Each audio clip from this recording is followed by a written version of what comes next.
હા ડીજે વાળાને કહી દેજે ભલે ભે વેચવી પડે. એટલે આ હું પહેર્યું છે તે? હવે તમને કઈ ખબર પડે છે? સાનુમાના બેહો ને કોઈ દી લગ્ન કર્યા છે? હા તું તો એમના ને આવી ગયો ને કા? તમે બે દી લગી ને મારી યારે હાવ શાંતિ રાખજો હો. ઈ તો ઠીક, તારે માસ્યું બાસ્યું કીધું છે કે નહીં? આ ભા ને કાક સમજાવો. આઈ તમને કહું છું મારા છોકરાને કઈ ન કહેતા હો. હવે તું સાની વાની અંદર જાને. અને આમ જો લગ્નમાં ખર્ચા થઈ ગયા બહુ જાજા. ડીજે ને આ ઓલા ફટાકડા બટાકડા ને ઈ બધું રેવા દેજો. ઈ આપણે કાઈ કરવાની જરૂર નથી. હવે ઘોડી વાળાને કેવું પડે ને. હવે ઘોડી વાળાને કાઈ કહેવાની જરૂર નથી. આપણે એમના જીપમાં વયા જઈશું. અરે મારે જીપમાં ન જાવું, હું ગધા માથે બેહીને વયો જાઈશ. બટા તું રિહામાં લગ્નમાં ખોટા ખર્ચા કરશું ને તો આખી જિંદગી હપ્તા ભરવામાંથી જ નવરા નહીં થાવી. આ ભાઈબંધ પાર્સલ આવી ગયો.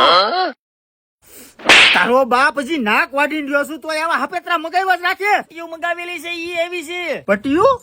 આ પટિયું શું કરશું? અરે બાપા તમને કઈ ખબર પડે છે કે નહીં? આ લગ્નમાં આમ ઉડેડી હોય ને એટલે ફોટા ને શૂટિંગ આવે એક નંબર. હાલ તારો બાપ મુડે પીવું જશે. હાલો હાલો